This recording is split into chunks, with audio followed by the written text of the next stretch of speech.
Captain Lee Tae-min stood on the bridge of the Iron Phoenix and watched the stars through the main screen. His ship was one of the strongest vessels in the Deathworld Alliance fleet. The year was 2387 and humans had spread across many star systems. Earth was now called the Deathworld by other alien species because it was so dangerous and deadly compared to their home planets. Tae-min had grown up on Kepler 442b, a mining colony where the air was poison and the ground was always shaking from underground explosions. Most aliens would die in minutes on that world, but humans had learned to live there and even thrive. That was what made humans special in the galaxy. They could survive anywhere, no matter how deadly the place was. The bridge door opened and Admiral Park Hae-jin walked in. She was the supreme commander of the entire Deathworld Alliance and everyone respected her. She had short black hair and sharp eyes that missed nothing. Behind her came Dr. Yoon Sora, who was their best scientist for studying alien life forms. "Captain, we have a problem," Admiral Park said as she moved to the central command table. The holographic display showed a map of human space with dozens of colonies marked in blue dots. Our long-range sensors picked up something big heading our way. Dr. Yoon touched the controls, and the display changed to show a massive object moving through space. It was huge, much bigger than any human ship ever built. The shape was strange, and unlike anything they had seen before, it looked like a mountain floating in the darkness between stars. "What is it?" Tae-min asked as he studied the readings. The numbers on the screen made no sense. The object was the size of a small moon, but it was moving too fast for something that big. "We don't know," Dr. Yoon replied. "The computer cannot identify the design or the materials it's made from. The technology appears to be far beyond anything we have ever seen." Engineer Kim Dong-ho came running onto the bridge with his tablet in hand. He was sweating and looked worried. Kim was known throughout the fleet as the best engineer who could fix anything with whatever parts he could find. He had saved the Iron Phoenix many times by building new systems from broken pieces. "Admiral, I've been studying the sensor data," Kim said quickly. "This thing is not just big, it's impossible. The energy readings show technology that shouldn't exist. Look at these power levels." He showed them his tablet screen.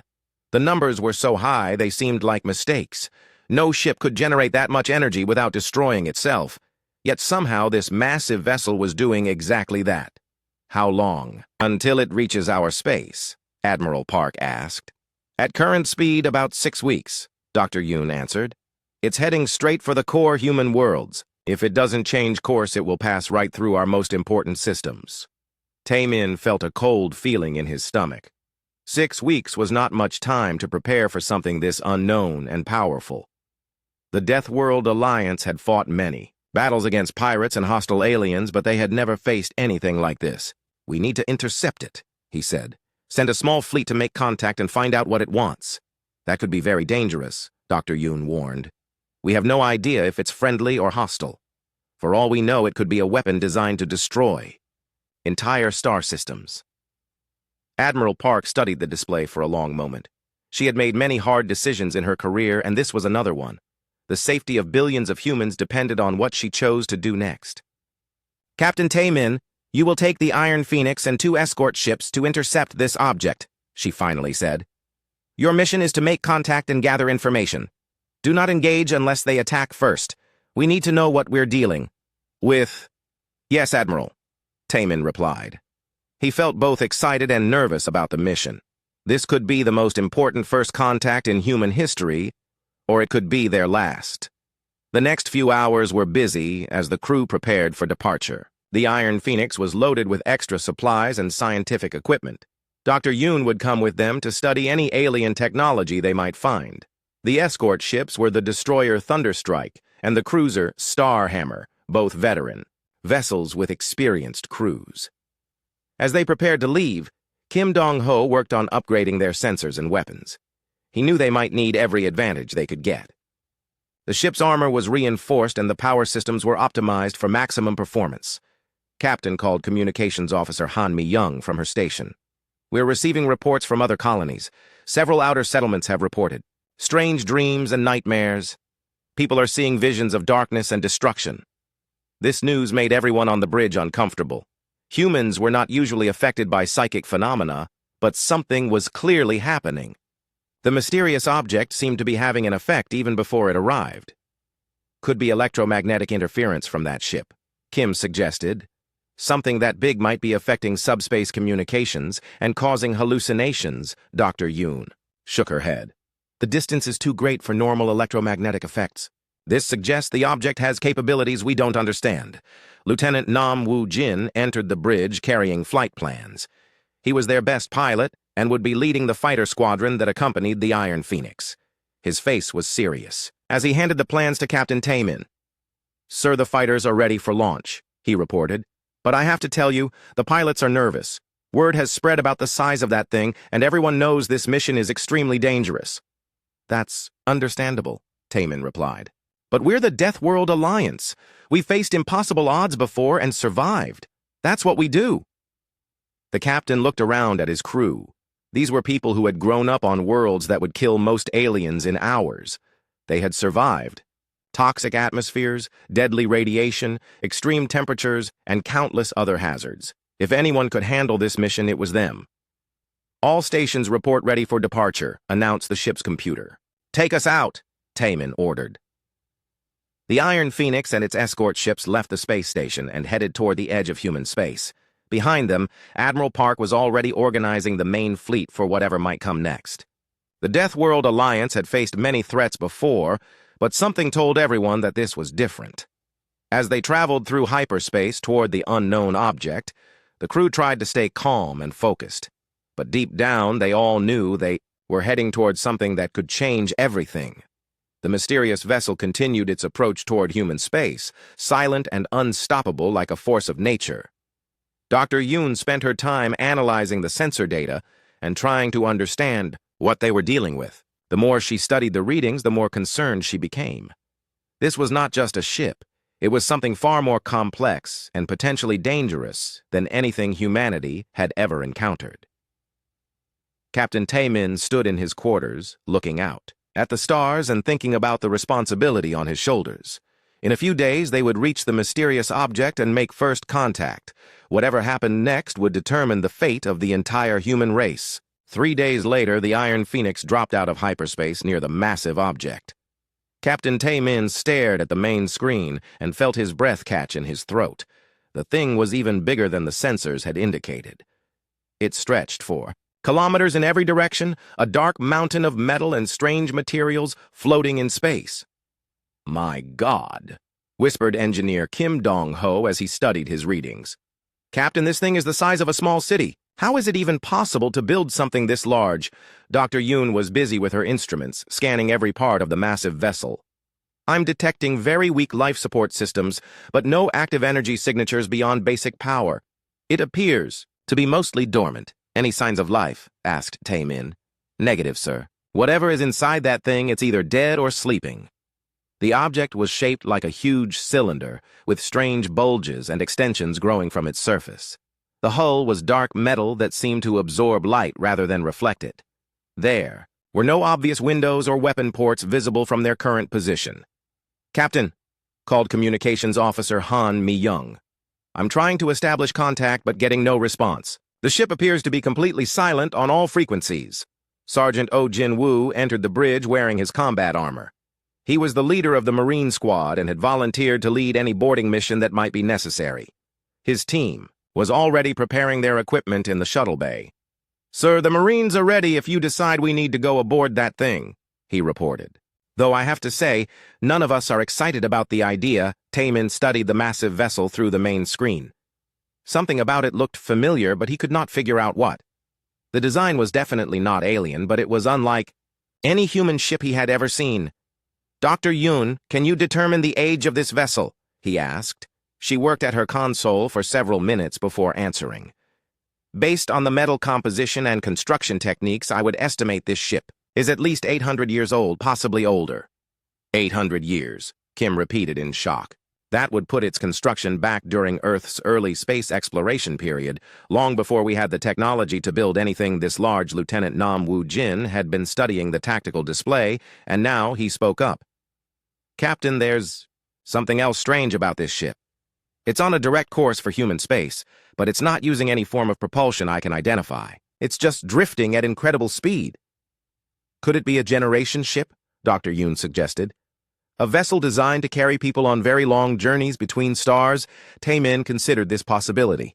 Earth had launched several generation ships. In the early days of space exploration, before the development of faster-than-light travel, most of them had been lost and never heard from again. If that's true, then there might be people aboard, he said. Descendants of the original crew and passengers. People who have been traveling through space for 8 centuries, Kim added. They would be very different from us by now. The captain made his decision. Sergeant O, prepare your team for a boarding mission. We need to find out what's inside that ship and whether the people aboard need help. Yes, sir, O replied and left the bridge to brief his Marines. An hour later, the shuttle bay was busy with activity. Sergeant O and his team of 6 Marines were checking their equipment one final time. Each Marine carried a pulse rifle, emergency medical supplies, and communications gear. They wore full environmental suits in case the atmosphere inside the massive ship was not breathable. Specialist Han Mi-young joined the boarding team as their communications expert and code breaker. Her job would be to interface with any computer systems they might find. Lieutenant Nam Woo-jin would pilot the shuttle that would take them across to the mysterious vessel. Remember, Captain Tae-min told the team as they prepared to leave, we don't know what we'll find over there. The people aboard that ship have been isolated in space for centuries. They may not even remember Earth or consider themselves human anymore, Dr. Yoon added her own warning. Be extremely careful about contamination, both biological and technological. We have no idea what kinds of diseases or computer viruses might be present on a ship that old. The boarding shuttle launched from the Iron Phoenix and approached the massive vessel. As they got closer, the true size of the ship became even more apparent. It was like flying toward a metal planet that had been stretched into a long cylinder. Looking for a docking port? Nam reported as he guided the shuttle along the hull. There! I can see what looks like an airlock about 2 kilometers from our current position. The airlock was huge, designed for much larger shuttles than theirs. As they approached, ancient mechanisms activated and the outer doors began to open. Lights came on inside the docking bay, indicating that at least some systems were still functioning. Well, that's a good sign, said Sergeant O. At least they're not shooting at us. The shuttle landed inside the docking bay, and the outer doors closed behind them. Sensors indicated that the bay was being pressurized with breathable atmosphere. After several minutes, the team was able to leave their shuttle and explore. The docking bay was enormous and clearly designed to handle much larger vessels. The walls were covered with strange symbols and writing that looked familiar but was somehow different from modern human languages. Emergency lighting provided dim illumination throughout the vast space. These symbols, said Han, as she studied, the writing on the walls. They look like an evolved form of Korean and English mixed together. Like the language changed over centuries of isolation, Sergeant O led his team toward what appeared to be the main entrance to the ship's interior. The doors were massive and made of the same dark metal as the hull. When they approached, the doors opened automatically with a deep grinding sound. Beyond the doors was a corridor that stretched into darkness. The walls were lined with more of the strange writing and occasional viewing ports that showed the void of space outside. The gravity felt slightly lighter than Earth normal, but still comfortable for humans. Motion detectors are picking up movement ahead, reported Marine Corporal. Park! Something large is approaching our position. The team raised their weapons and waited. From the darkness of the corridor came a figure that made them all step back in surprise. It was human in basic shape, but stretched tall and thin. The person's skin was pale white, and their eyes were completely black, with no visible pupils. They wore robes made of a material that seemed to shift and flow like liquid metal. Greetings, the figure said in a voice that sounded like wind through empty spaces. You come from the warm worlds, the places where stars burn bright and life grows thick. We remember such places from the old stories. Sergeant O lowered his weapon but kept it ready. We're from the Deathworld Alliance. Are you human? The tall figure tilted its head in a way that seemed almost mechanical. Human, yes, but changed by the long journey through the void. We are the void born now, children of the endless dark between stars. You are our distant cousins from the world of fire and poison that our ancestors called home. Han stepped forward and activated her recording equipment. "How long have you been traveling?" 837 of your years, the Voidborn replied.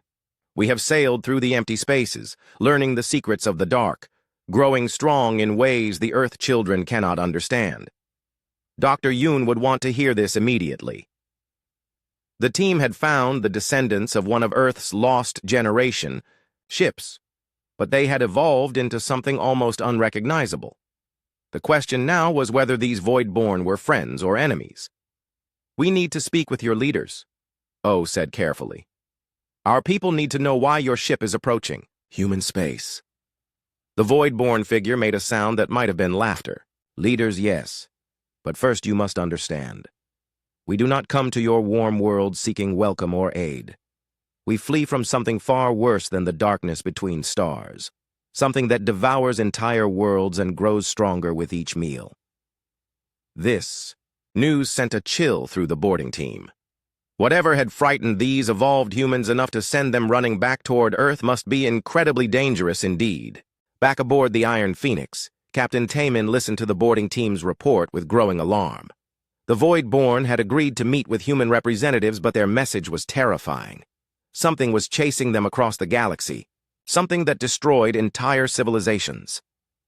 "Admiral Park needs to hear this immediately," he told Communications Officer Han. "Send a priority message to Fleet Command. Tell them we've found descendants of a lost generation ship and they're fleeing from an unknown enemy." Dr. Yoon was studying the biological scans of the Voidborn that the boarding team had collected. "Captain, these people have adapted to deep space in remarkable ways. Their bones are lighter, their blood chemistry is different, and their eyes have evolved to see in near darkness. They're still human, but barely." Engineer Kim was more interested in the technology reports. "Look at these readings from their ship. They've developed power systems and materials we can barely understand. 8 centuries of innovation in complete isolation has produced some incredible advances." The reply from Admiral Park came back within hours. She was assembling the main fleet and heading toward their position. General Choi Kyung-soo was already arguing for immediate evacuation of the outer colonies. If something was powerful enough to frighten the Voidborn, then humanity needed to start running. 2 days later, the Alliance fleet arrived at the coordinates. 27 ships, including battleships, cruisers, and support vessels, took position around the massive Voidborn vessel. Admiral Park transferred to the Iron Phoenix to personally meet with the strange descendants of Earth. The meeting took place in the largest conference room aboard the Iron Phoenix. Elder Ko Sung-min represented the Voidborn, an ancient figure, whose age was impossible to determine. His body was even more changed than the first Voidborn they had met, stretched thin and pale like a living shadow. "You Earth children play with dangerous toys," Elder Ko said as he studied the humans gathered around the table. "Your ships burn bright and loud like the star that birthed you. The Devourers will smell this fire from many systems away." "Admiral." Park leaned forward. "Tell us about these Devourers. What exactly are we facing?" "They are hunger-given form," the Elder replied. "A species that consumes worlds not for territory or resources, but simply to feed. They arrived in our space 3 years ago and began systematically destroying everything. Planets, stars, entire systems disappeared into their endless appetite." Dr. Yoon activated a holographic display. "Can you show us what they look like?" Elder Ko gestured, and the display changed to show nightmarish vessels that seemed to be part machine and part living creature. The ships had no fixed shape, but flowed and changed like liquid metal. Organic growths covered their hulls, and strange appendages reached out like feeding tentacles. "They adapt," the Elder continued. "Each time, we found a weapon that could hurt them. They changed to become immune. Our people fought for 2 years before we realized the truth. They cannot be defeated by conventional means." General Choi spoke up from his position at the table. "Then we should evacuate immediately. Get as many people as possible away from human space before these things arrive." "Running will not save you," Elder Ko said sadly. "The Devourers consume everything in their path. There is nowhere in this galaxy that is truly safe from them." Captain Taemin studied the images of the alien ships.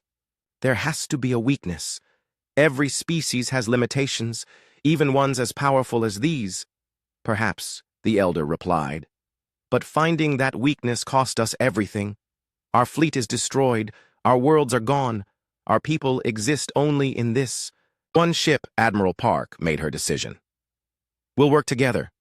Your people have knowledge and technology we need. Our people have resources and military strength. Combined, we might have a chance. The negotiations took several hours, but eventually, an agreement was reached. The Voidborn would share their advanced technology with the Alliance in exchange for protection and a chance to settle on one of the human worlds. Master Artificer Yu Gi-Taik would work with Engineer Kim to adapt Voidborn systems for human ships. The first test came sooner than anyone expected. Captain Shin Bo-Ra, commanding the stealth frigate Shadow Strike, was conducting reconnaissance at the edge of human space when her sensors detected incoming ships. The signature matched what the Voidborn had described as Devourer Scouts. 3 vessels approaching from the Galactic Rim, she reported over the communications link. They're moving fast, and they definitely don't look human. Admiral Park immediately ordered all ships to battle stations. The main fleet moved to intercept the scouts, while civilian vessels began evacuating the nearest colonies. This would be humanity's first real test against the Devourers. The scout ships were smaller than expected, but they moved with unnatural grace through space. Their hulls rippled and flowed like living tissue, and strange organic structures pulsed with unknown energy. As the human ships approached, the Devourer vessels began to change shape, adapting to the threat. "Weapons hot," ordered Admiral Park from her flagship. All ships engage at maximum range. The first salvos of missiles and energy beams struck the Devourer ships with devastating force. For a moment, it seemed like the aliens would be easily defeated. Then, the impossible happened. The damaged areas of their hulls began to heal and reshape themselves. Within minutes, the ships had adapted to resist the human weapons. "Our attacks are having no effect," reported Captain Shin. "They're absorbing the damage and becoming immune," Elder Ko had warned them this would happen, but seeing it was still shocking. The Devourer scouts moved closer to the human fleet, their hulls now armored against every weapon the Alliance possessed. Strange appendages extended from their ships like reaching fingers. "All ships fall back," Admiral Park ordered. "Do not let those things touch you." The retreat was humiliating but necessary. The 3 Devourer scouts did not pursue, but instead began examining the debris from the battle. They were studying human technology, learning about their new enemies. Back at the fleet staging area, emergency meetings continued around the clock. Dr. Lim Jae-sung and his team of scientists worked frantically to understand Void-born technology, while Master Artificer Yu shared his people's knowledge of the Devourers. "They are not truly alive in the way we understand life," Yu explained to the gathered researchers. "They are something between machine and organism, created by an intelligence far older than our species. Each ship is connected to all the others through some form of collective consciousness." Engineer Kim studied the technical specifications the Void-born had provided. If they're connected, then disrupting that connection might be the key. Break their ability to share information and they lose their main advantage. "Easier said than done," Dr. Lim replied. "The connection appears to operate on quantum levels we barely understand." The work continued as reports came in from the outer colonies. More Devourer scouts were appearing throughout human space, always in groups of 3, always studying and learning. They made no attempt to attack major installations, but they were clearly preparing for something much larger. Elder Ko spent his time in meditation, trying to contact other Void-born who might have escaped the destruction of their civilization. The answers he received were not encouraging. Most of the generation ships had been found and destroyed. A few might still be running, but they were scattered across the galaxy and too far away to help. As the days passed, the situation became more desperate. Long-range sensors detected a massive fleet moving toward human space. The main Devourer armada was coming, and it was far larger than anything the Void-born had described. Hundreds of ships, some the size of small moons, were crossing the void with inevitable purpose. "We have maybe 2 weeks before they arrive," Admiral Park announced to the assembled fleet commanders. "Whatever we're going to do, it has to happen fast." Captain Taemin looked around the briefing room at the faces of his fellow officers. These were people who had survived on the deadliest worlds in human space. They had faced impossible odds before and found ways to win. But this was different. This was an enemy that learned from every attack and adapted to every strategy. "The Voidborn are right about one thing," he said finally. "We can't beat them with conventional tactics, but maybe that's exactly what we need. The Devourers expect logical, predictable warfare. What if we give them something completely chaotic instead?" The idea was risky and probably insane, but it was the only real chance they had. Humanity's greatest strength had always been their ability to survive in impossible conditions through pure stubborn determination and creative thinking. Now they would have to use that strength against an enemy that had destroyed countless civilizations, the Taos.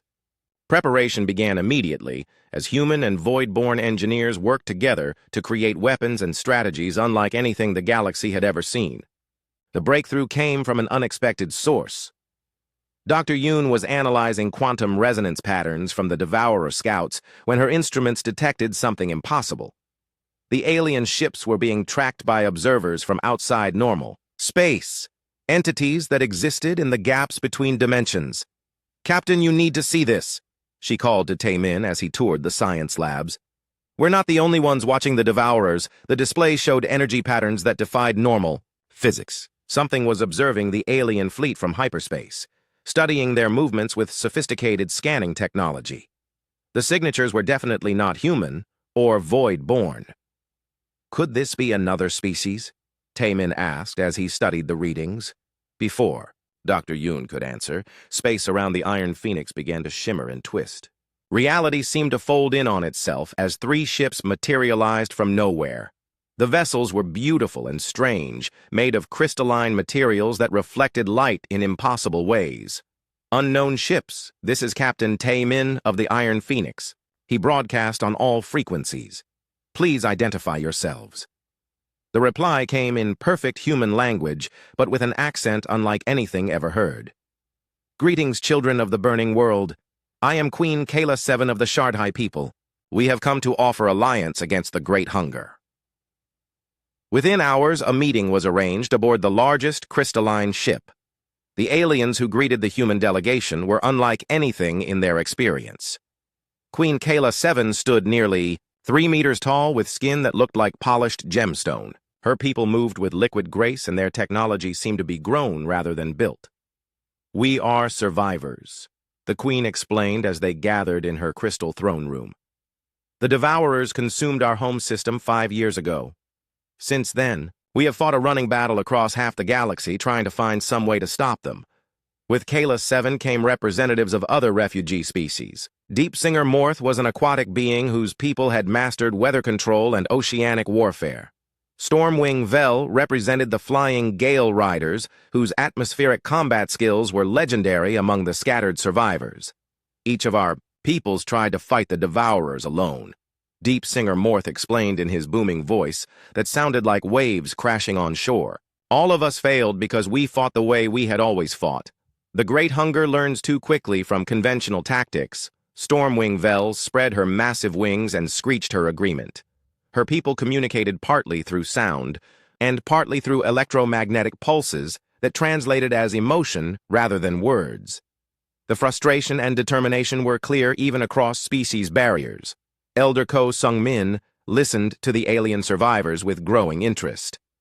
"Your peoples have weapons and abilities we Voidborn never possessed. Combined with human unpredictability, this alliance might achieve what none of us could accomplish alone." The planning sessions that followed were intense and chaotic. Human military doctrine had to be completely rewritten to incorporate alien technologies and tactics. Shardhai crystal amplifiers could boost human weapons beyond their normal limits. Tide speaker weather control could create massive storms in space using particle fields and electromagnetic manipulation. Engineer Kim found himself working with alien technicians whose understanding of physics operated on completely different principles. The Gale Riders used living technology that grew and evolved like biological organisms. The Shardhai shaped matter at the molecular level through harmonic resonance. "This is incredible," he told Captain Taemin during one of their brief breaks. "These aliens have capabilities we never dreamed possible. but integrating everything into our existing systems is going to take time we don't have. The Devourer main fleet was getting closer every day. Long-range sensors showed hundreds of massive ships approaching human space with methodical precision. Each vessel was larger than anything in the combined refugee fleet, and their numbers seemed endless. Captain Shinbo Ra returned from another reconnaissance mission with disturbing news. The scouts are moving into attack positions around our outer colonies. They're not waiting for the main fleet anymore. I think they're preparing to strike. Admiral Park made the difficult decision to abandon the outermost settlements and fall back to more defensible positions. Millions of civilians were evacuated in the largest refugee operation in human history. The retreating ships carried everything they could save, but entire worlds had to be left behind.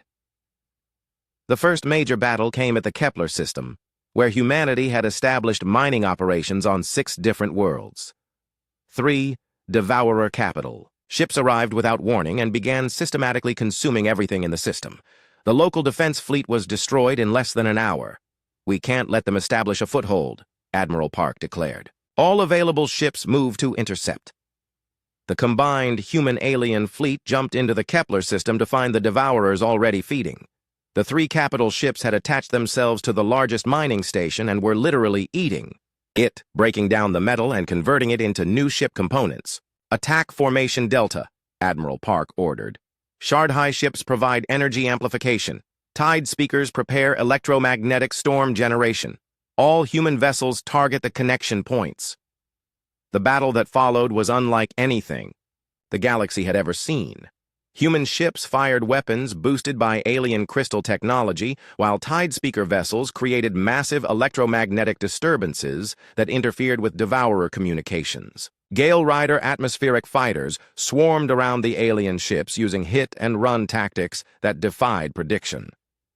For the first time, the Devourers seemed confused. Their usual adaptation patterns failed when faced with completely chaotic attack. Strategies. Human ships used ramming maneuvers that no sane military doctrine would recommend. Alien vessels employed weapons that operated on principles the Devourers had never encountered. Their hulls are destabilizing, reported Dr. Yoon as she monitored the battle from the Iron Phoenix. The random attack patterns are preventing them from adapting effectively. The victory was costly, but decisive. All 3 Devourer capital ships were destroyed, though the combined fleet lost nearly a third of its vessels in the process. More importantly, they had proven that the seemingly invincible aliens could be defeated through sheer unpredictability. Elder Ko was both pleased and worried by the results. You have won a battle, but the war is far from over. The main fleet will learn from this defeat and adapt their strategies accordingly. He was proven right within days. The next Devourer attack came with new tactics designed to counter the chaotic alliance strategies. The aliens had developed smaller, faster ships that could split apart when attacked and reform in different configurations.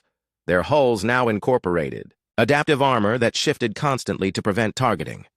The second battle at the Proxima colony was a disaster for the defenders.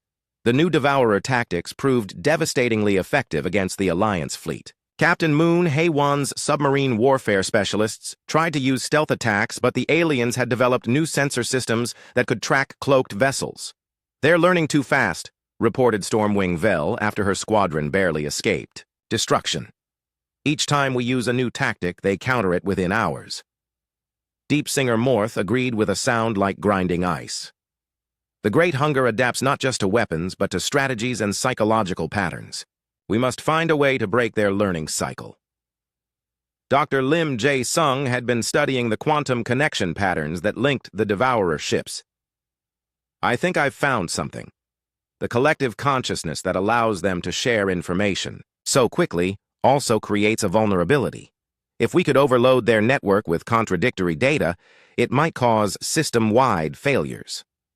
The idea was theoretical and untested, but it offered hope. Working with void-born technicians and alien specialists, human scientists began developing weapons designed not to destroy Devourer ships, but to confuse their collective intelligence. The project was called Operation Chaos, and it represented their last real chance for survival.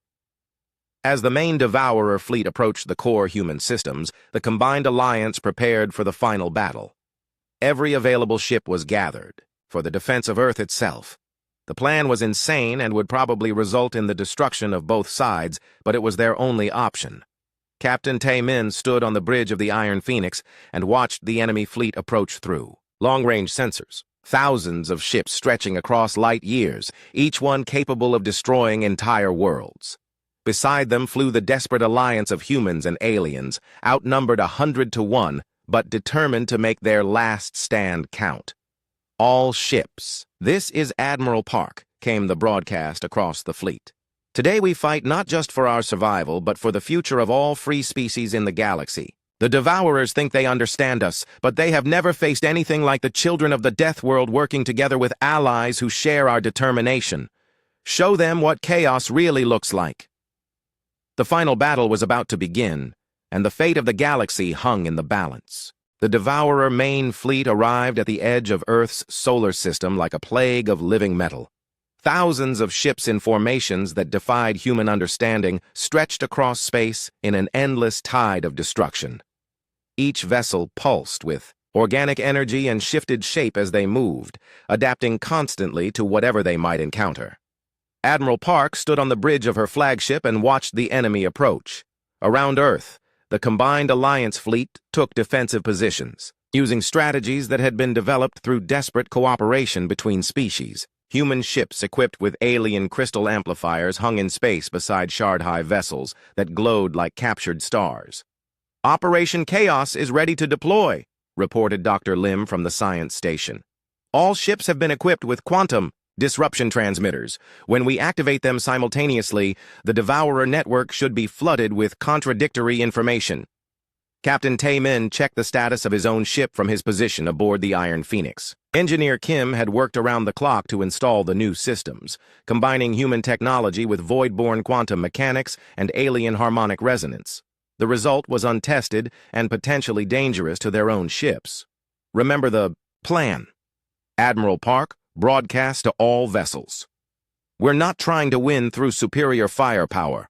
We're going to make this battle so chaotic and unpredictable that the Devourers can't adapt fast enough to counter us." The first wave of enemy ships entered weapons range and immediately began their standard adaptation protocols. Scouts moved ahead to analyze the defensive positions, while the main fleet prepared to deploy their most effective tactics. But this time, they encountered something their collective intelligence had never seen before. Human ships began attacking, in completely random patterns with no tactical coordination whatsoever. Captain Shin commanded her stealth frigate to ram a Devourer battleship at full speed while simultaneously broadcasting children's songs on all frequencies. Other vessels fired their weapons at empty space or targeted their own allies with harmless laser light shows. The shard-high vessels added to the confusion by creating massive holographic displays that made their small fleet appear to be thousands of ships. The images were so realistic that even human sensors couldn't tell which vessels were real. Queen Kayla 7's crystalline flagship suddenly appeared to be a giant space dragon breathing rainbow fire. Deep Singer Morth and his Tidespeaker vessels began generating electromagnetic storms that followed no natural patterns.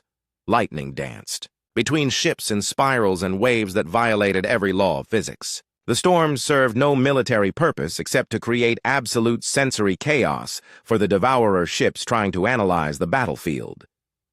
Stormwing Vel led her Gale Rider squadrons in aerial maneuvers that were part combat and part interpretive dance. The flying aliens swooped and dove around enemy vessels while playing music that sounded like cosmic wind chimes mixed with grinding metal. Their ships left trails of glittering particles that spelled out random words in 17 different languages. "Quantum disruption transmitters activating now," announced Dr. Lim as the pre-planned moment arrived. Across the Alliance fleet, every ship began broadcasting nonsense data directly into the Devourer collective consciousness.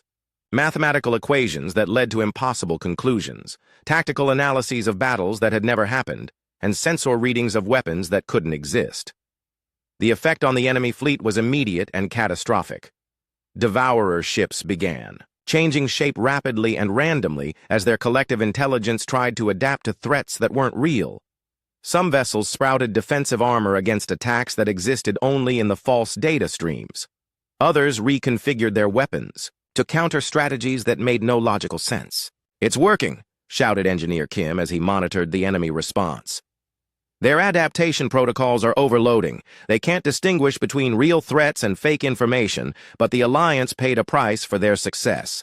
The quantum disruption transmitters were burning out ship systems and causing dangerous power fluctuations. Several human vessels lost main power and began drifting helplessly through space. The void-born ship Leviathan suffered critical damage to its ancient systems. Elder Ko made a decision that shocked everyone. "We will sacrifice ourselves to ensure victory," he announced over the communications network. "Leviathan will ram the enemy command ship and detonate our entire power core. The explosion should sever the collective consciousness permanently." "You can't do that," protested Captain Taemin. "Your people are the last survivors of your civilization. And what good is survival if we allow the great hunger to consume everything?" Ko replied calmly. "We have lived long enough to see this moment. Our sacrifice will have meaning." The massive, void-born vessel turned toward the largest Devourer ship and began accelerating. Ancient engines that had carried them across centuries of space now pushed Leviathan forward on its final journey. Devourer vessels tried to intercept, but the chaotic battle conditions made accurate targeting impossible. Leviathan struck the enemy command ship with devastating force. The collision alone would have been enough to destroy both vessels. But Elder Ko had one final surprise. The Voidborn had spent centuries learning to manipulate dark matter and quantum energy. As their ship died, they released all that accumulated knowledge in a single burst of pure chaos. The explosion was visible from Earth as a new star blazing in the heavens. When the light faded, the entire Devourer fleet hung motionless in space. Their collective consciousness had been shattered by the quantum chaos bomb, leaving thousands of ships with no coordination or shared intelligence. "All ships advance," ordered Admiral Park. "Hit them while they're disconnected." The Alliance fleet moved forward and began systematically destroying the disabled Devourer vessels. Without their ability to adapt and share information, the alien ships were just powerful but predictable opponents. Human weapons boosted by shard-high crystals tore through hulls that could no longer evolve new defenses. Captain Moon led her submarine specialists in attacks on the larger enemy vessels, using stealth tactics to plant explosive charges on critical systems. Stormwing Vale's fighters swarmed around disabled battleships like angry insects, picking apart weapons and engines with surgical precision. The battle continued for 18 hours as the Alliance methodically eliminated every Devourer ship in the solar system. Some vessels tried to flee, but Tide Speaker weather control systems created gravitational anomalies that trapped them in Earth's orbit. By the end, not a single enemy ship remained functional. Dr. Yoon monitored the aftermath from the Iron Phoenix science lab. The quantum disruption appears to have been permanent. Even the destroyed ships show no signs of regeneration or adaptation. We've broken their collective consciousness completely. The victory celebration was muted by the cost. The Alliance had lost nearly half their ships, and thousands of brave beings had died in the battle. The Voidborn were extinct, their final sacrifice ensuring that the Devourers would never threaten the galaxy again. Commander Ryu of Earth's orbital defense platforms reported massive changes in the planet's electromagnetic field caused by the quantum chaos bomb. The explosion has created some kind of permanent disruption field around Earth. Any Devourer technology that enters this area immediately shuts down. This unexpected side effect made Earth the safest place in the galaxy from any remaining Devourer threats. The planet that other species had called a death world because of its hostile environment had become a sanctuary for all free peoples. In the months that followed, the alliance between humans and the refugee species grew stronger. Shard-high crystal technology revolutionized human energy systems, while Tide Speaker weather control helped terraform hostile worlds. The Gale Riders shared their atmospheric flight techniques, allowing humans to develop aircraft that could operate in any environment. Master Sergeant Ko Min-ho established training programs that taught human soldiers to use alien combat techniques. The experience of fighting alongside beings who thought in completely different ways had opened new possibilities for military doctrine and strategy. Captain Tae-min received promotion to Admiral and was given command of the new Galactic Liberation Fleet.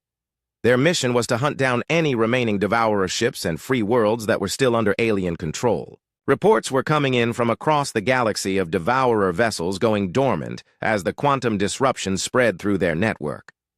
The first liberation mission targeted a system where Devourer ships had been consuming a water world inhabited by peaceful aquatic beings. When the liberation fleet arrived, they found the alien vessels floating dead in space, their collective consciousness permanently severed from the network.